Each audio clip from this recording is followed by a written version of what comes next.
പിണറായി വിജയൻ പ്രതിപക്ഷ നേതാവാകുമോ എന്നതിൽ നിർണായക തീരുമാനം ഇന്നുണ്ടായേക്കും. നിയമസഭാ തെരഞ്ഞെടുപ്പ് പരാജയം വിലയിരുത്താൻ സിപിഐഎം പൊളിറ്റ് ബ്യൂറോ യോഗം ഡൽഹിയിൽ തുടരുകയാണ്. പ്രതിപക്ഷ നേതൃസ്ഥാനം ഏറ്റെടുക്കുമോ എന്ന ചോദ്യത്തോട് പിണറായി വിജയൻ പ്രതികരിച്ചില്ല.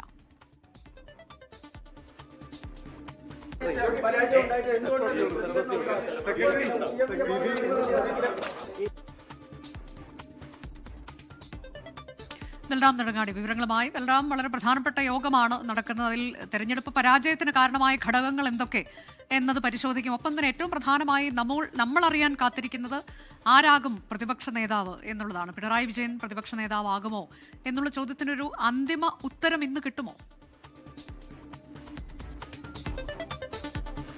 അനുജ, സിപിഎമ്മിന്റെ നിർണായകമായ പോളിറ്റ് ബ്യൂറോ യോഗം ഇപ്പോൾ പിരിഞ്ഞിരിക്കുകയാണ്. ഉച്ചയൂണിനായി 3:30 വീണ്ടും യോഗം ചേരും. ഉച്ചയ്ക്ക് മുൻപായി സംസ്ഥാന ഘടകത്തിന്റെ റിപ്പോർട്ട് ഈ യോഗത്തിൽ അവതരിപ്പിച്ചിട്ടുണ്ട്. തെരഞ്ഞെടുപ്പ് പരാജയത്തിന്റെ കാരണങ്ങൾ സംബന്ധിച്ചുള്ള പ്രാഥമിക റിപ്പോർട്ടാണ് സംസ്ഥാന സെക്രട്ടറി PBക്ക് മുന്നിൽ വച്ചിരിക്കുന്നത്. എന്നാൽ മറ്റ് വിശദമായ ചർച്ചകളിലേക്ക് കടന്നിട്ടില്ല. അതേസമയം നിർണായകമായ കാര്യം മുഖ്യമന്ത്രി പദമൊഴിയുന്ന പിണറായി വിജയൻ അദ്ദേഹം ഈ പ്രതിപക്ഷ നേതൃസ്ഥാനം ഏറ്റെടുക്കുമോ എന്നുള്ളത് തന്നെയാണ് എല്ലാവരും തന്നെ ഉറ്റുനോക്കുന്നത് ഒരു കാര്യം. ഈ വിഷയം ചർച്ചയ്ക്ക് വരുമോ എന്ന ചോദ്യത്തോട് അത് യോഗമാണ് അജണ്ട നിശ്ചയിക്കുക എന്നായിരുന്നു ജനറൽ സെക്രട്ടറി മറുപടി നൽകിയത്. നിലവിൽ ലഭ്യമാകുന്ന വിവരമനുസരിച്ച് ഇക്കാര്യം അജണ്ടയിൽ ഉൾപ്പെടുത്തിയിട്ടുണ്ട്. ഈ വിഷയം ചർച്ചയ്ക്കായി വരും എന്ന് ഏതാണ്ട് ഉറപ്പായിരിക്കുകയാണ്. ഇതിൽ പ്രധാനമായും പിണറായി വിജയൻ തന്നെ പ്രതിപക്ഷ നേതാവാകണം എന്ന നിലപാട് ചില നേതാക്കൾക്ക് ഉണ്ട്. അവർ ഈ ഒരു പശ്ചാത്തലത്തിൽ കൂടിയാണ് ഈ വിഷയം യോഗത്തിന്റെ പരിഗണനയ്ക്കായി വരുന്നത്.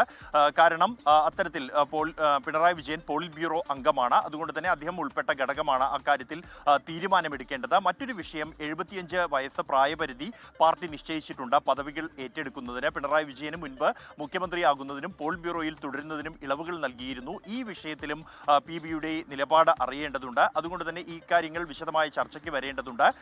ഈ അദ്ദേഹത്തെ പിന്തുണയ്ക്കുന്നവർ അല്ലെങ്കിൽ അദ്ദേഹം തന്നെ പ്രതിപക്ഷ നേതൃസ്ഥാനം ഏറ്റെടുക്കണം എന്ന് അനുകൂലിക്കുന്ന നേതാക്കൾ മുന്നോട്ട് വയ്ക്കുന്ന വാദം എന്നുള്ളത് പാർട്ടിയെ കഴിഞ്ഞ 10 വർഷം നയിച്ചു. തെരഞ്ഞെടുപ്പിലും നയിച്ച അദ്ദേഹം തന്നെ പ്രതിപക്ഷ നേതാവാകുന്നതാണ് പാർട്ടിക്ക് ഒറ്റക്കെട്ടായി അല്ലെങ്കിൽ മുന്നണിയെ ഒറ്റക്കെട്ടായി നയിക്കുന്നതിന് ഗുണകരമാവുക എന്നുള്ളതാണ്. ഒപ്പം തന്നെ മുൻപ് 2011 മുഖ്യമന്ത്രി സ്ഥാനം ഒഴിഞ്ഞ VS അച്യുതാനന്ദൻ പ്രതിപക്ഷ നേതൃസ്ഥാനം ഏറ്റെടുത്തതും ചൂണ്ടിക്കാണിക്കുന്നുണ്ട്. എന്തായാലും മറ്റൊരു നേതാവ് വരണമെന്ന അഭിപ്രായവും പാർട്ടിക്കുള്ളിൽ ചില നേതാക്കൾക്ക് ഉണ്ട് എന്നതുകൊണ്ട് തന്നെ ഇക്കാര്യത്തിൽ പോളിറ്റ് ബ്യൂറോയുടെ തീരുമാനം ഏറെ നിർണായകമാകും. ഇതോടൊപ്പം തന്നെയാണ് സംസ്ഥാനത്ത് തെരഞ്ഞെടുപ്പിലേറ്റ കനത്ത പരാജയം സംബന്ധിച്ചുള്ള അവലോകനവും.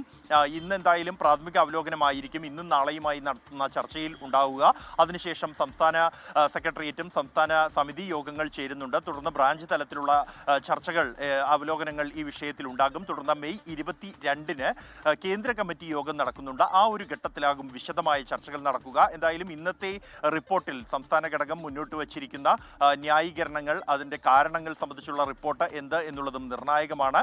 വിശദമായ ചർച്ചകൾ ഈ വിഷയത്തിൽ എന്തായാലും ഉണ്ടാകും. ആവശ്യമായ തിരുത്തലുകൾ നടത്തേണ്ടതുണ്ടെങ്കിൽ അത് നടത്തും എന്നുള്ള ഒരു നിലപാടാണ് നേതൃത്വം തെരഞ്ഞെടുപ്പ് ഫലം പുറത്തു വന്നതിന് പിന്നാലെ അറിയിച്ചിരിക്കുന്നത്. ഈ അവലോകനത്തിലൂടെയായിരിക്കും അതിന്റെ കാര്യകാരണങ്ങൾ കണ്ടെത്തി തുടർ നടപടികൾ സംബന്ധിച്ചുള്ള ശുപാർശകൾ ഉൾപ്പെടെ ഉണ്ടാവുക. അനുജ, നിയമസഭാ തെരഞ്ഞെടുപ്പിലുണ്ടായ കനത്ത പരാജയം, അതിന്റെ വിലയിരുത്തലുണ്ടാകും CPIM പൊളിറ്റ് ബ്യൂറോ യോഗത്തിൽ. ഒപ്പം തന്നെ ആരാകും പ്രതിപക്ഷത്തെ നയിക്കാൻ വരിക എന്നതിലും ഒരു തീരുമാനമുണ്ടാകാനുള്ള സാധ്യതയുണ്ട്. പിണറായി വിജയൻ ആകുമോ പ്രതിപക്ഷ നേതാവ്, അതോ മറ്റ് പേരുകാരിലേക്ക് അത് എത്തുമോ എന്നൊക്കെയുള്ളതിൽ നമുക്ക് തീരുമാനം അറിയാൻ കഴിയും.